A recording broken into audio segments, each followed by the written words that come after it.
ଜୟ ଜଗନ୍ନାଥ। ଗୋଟିଏ ସୁନ୍ଦର ଉଦାହରଣ ଦେଉଛି। ଆପଣମାନେ ମୂଳତତ୍ତ୍ୱ ନ ଜାଣି ବିନା ଦୋଷରେ କାହାକୁ ଦୋଷ ଦିଅନ୍ତୁ ନାହିଁ। କାରଣ ବିନା ଦୋଷରେ ଯାହାକୁ ଦୋଷ ଦେବ ସେ ଦୋଷର ଦଣ୍ଡ ଆପଣ ହିଁ ପାଇବ। ଏହା ନିରାଟ ସତ୍ୟ। ବୁଝିବାକୁ ସମସ୍ତେ ଚେଷ୍ଟା କରନ୍ତୁ। ଆଉ ମିଛୁଆ ଲୋକ ଯିଏ ମିଛୁଆ ଲୋକଙ୍କ ସଙ୍ଗତ ହୁଅନ୍ତି, ଏହା ସତ୍ୟ।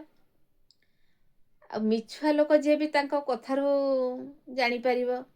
ସତୁଆ ଯିଏ ସତ କହୁଥିବ ତାଙ୍କ କଥାରୁ ବି ସେ ସତ କହୁଛନ୍ତି ବୋଲି ଜାଣିପାରିବ।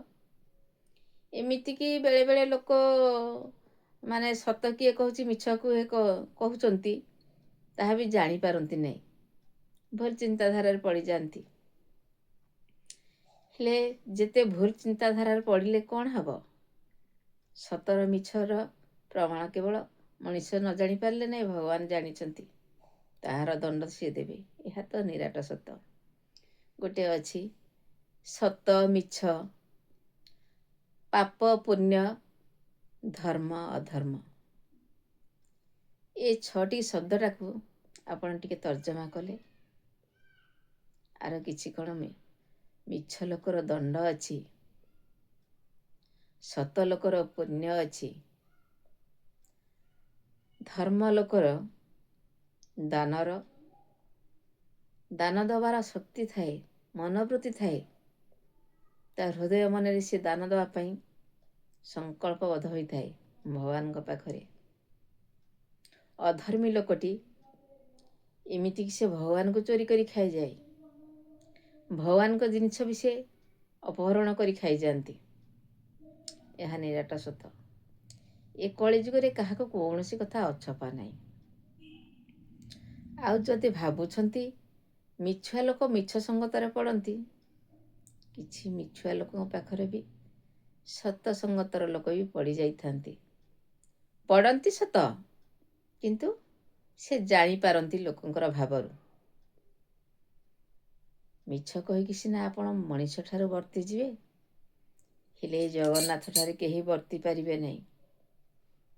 ତେଣୁ ମୂଳ ତତ୍ତ୍ୱ ସବୁ ଜାଣି ସାରିଲା ପରେ ଜଣଙ୍କୁ ଆଙ୍ଗୁଳି ଦେଖାନ୍ତୁ। ଆଉ ମୂଳ ତତ୍ତ୍ୱ ନ ଜାଣି କାହାକୁ କେବେ ଆଙ୍ଗୁଳି ଦେଖାନ୍ତୁ ନାହିଁ। ଏହା ନିରାଟ ସତ। କାହା କଥାରେ କେହି ଭାସି ଯାଆନ୍ତୁ ନାହିଁ। ସଦା ସର୍ବଦା ଭଗବାନଙ୍କୁ ଅନୁସରଣ କରନ୍ତୁ।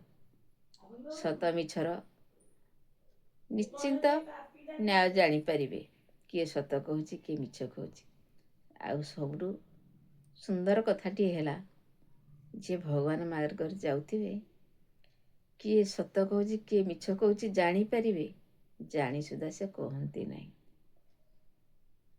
ସେ କାରଣ ଭଗବାନଙ୍କ ମାର୍ଗରେ ଯାଆନ୍ତି ନା। ତେଣୁ ଭଗବାନ କୁହନ୍ତି, ଭଗବାନ ଧର୍ମପରାୟଣ ଯିଏ ଯଦି ମିଛ କହୁଛନ୍ତି ତାଙ୍କୁ ତୁମେ କ୍ଷମା କରିଦିଅ, ତାଙ୍କୁ ତୁମେ ସୁଧାରି ଦିଅ।